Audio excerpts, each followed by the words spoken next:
BC కోట అమలుకు ఎవరూ న్యాయపరమైన చిక్కులు తీసుకొచ్చే ప్రయత్నాలు చేయొద్దని కోరారు బీసీ కమిషన్ చైర్మన్ నిరంజన్. రిజర్వేషన్ల పెంపు చాలా కాలంగా పెండింగ్ లో ఉందని, ఇకనైనా ఎవరూ అడ్డు చెప్పొద్దని సూచించారు. డెడికేటెడ్ కమిషన్ ఇచ్చిన డేటా ఆధారంగానే 42% రిజర్వేషన్లు కల్పించాలని ప్రభుత్వం నిర్ణయం తీసుకుందన్నారు.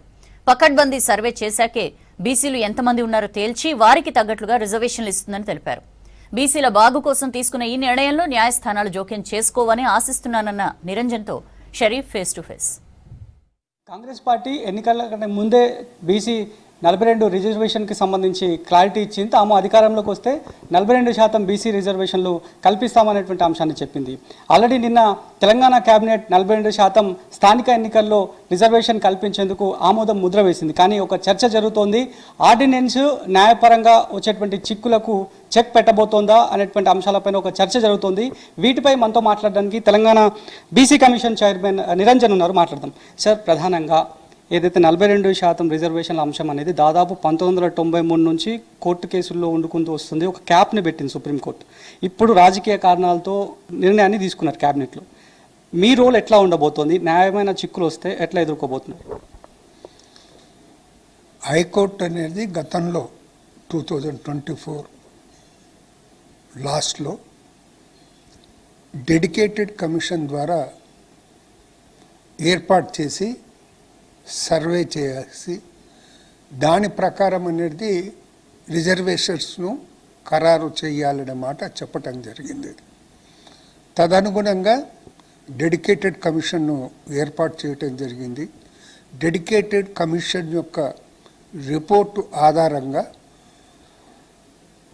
మొత్తం సర్వేలో అనేది 56.36 బీసీలు ఉంటే 42% అనేది రిజర్వేషన్లు ఇవ్వాలనేసి డెడికేటెడ్ కమిషన్ ప్రభుత్వానికి నివేదించింది. దాని ఆధారంగా ప్రభుత్వం బిల్లు కూడా పాస్ చేయటం జరిగింది. బిల్లు పాస్ చేసేసి గవర్నర్కి పంపటం, ఆ తర్వాత కేంద్ర ప్రభుత్వానికి పంపించటం కూడా జరిగింది. రీసెంట్గా అనేది లాస్ట్ మంత్ రాష్ట్ర హైకోర్టు అనేది 3 నెలల్లో ఈ ఎన్నికల ప్రక్రియ పూర్తి చేయాలనే మాట చెప్పడం జరిగింది.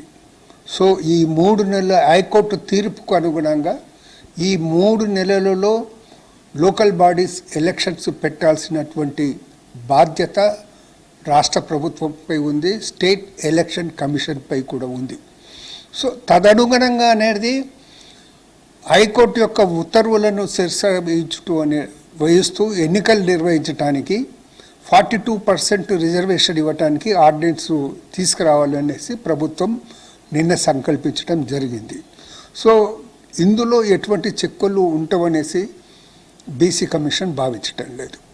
సో గత బీఆర్ఎస్ ప్రభుత్వం కూడా ఇట్లనే రిజర్వేషన్ పెంచే ప్రయత్నం చేసింది. అప్పుడు హైకోర్టు జోక్యం చేసుకుంది. ఆ తర్వాత వాళ్ళు స్థానిక సంస్థల ఎన్నికల్లో రిజర్వేషన్లు తగ్గించేటువంటి విషయాన్ని వాళ్ళు తీసుకున్నారు. సో అట్లనే ఇప్పుడు కాంగ్రెస్ ప్రభుత్వం తీసుకొచ్చినటువంటి ఈ అంశంలో కూడా అలాంటి చిక్కులు ఎదురైతే కనుక, ఒకవేళ న్యాయపరంగా ఫైట్ చేస్తే కనుక మీ దగ్గర ఉన్నటువంటి అవకాశాలు ఏంటి? ఒక్క విషయాన్ని మనం ప్రత్యేకంగా గమనించాలి.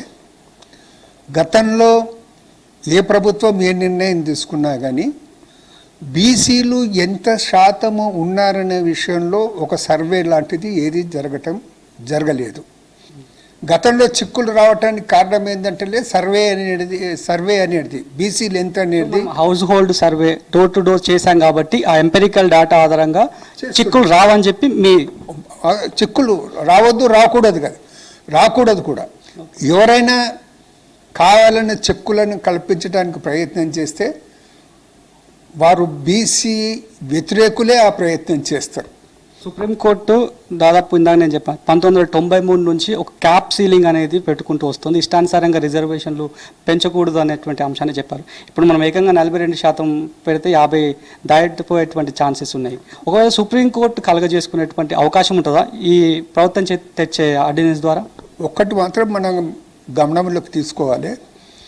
ఇతర హైకోర్టు కేసుల్లో కూడా ఒకవేళ ఈ రిజర్వేషన్ శాతాన్ని పెంచాలంటే ముందులే బీసీలు ఇంతమంది ఉన్నారు, ఇంత శాతంలో ఉన్నారు అనేది అది నిర్ధారణ చేసిన తర్వాత చేసుకోవచ్చు అనేసి కొన్ని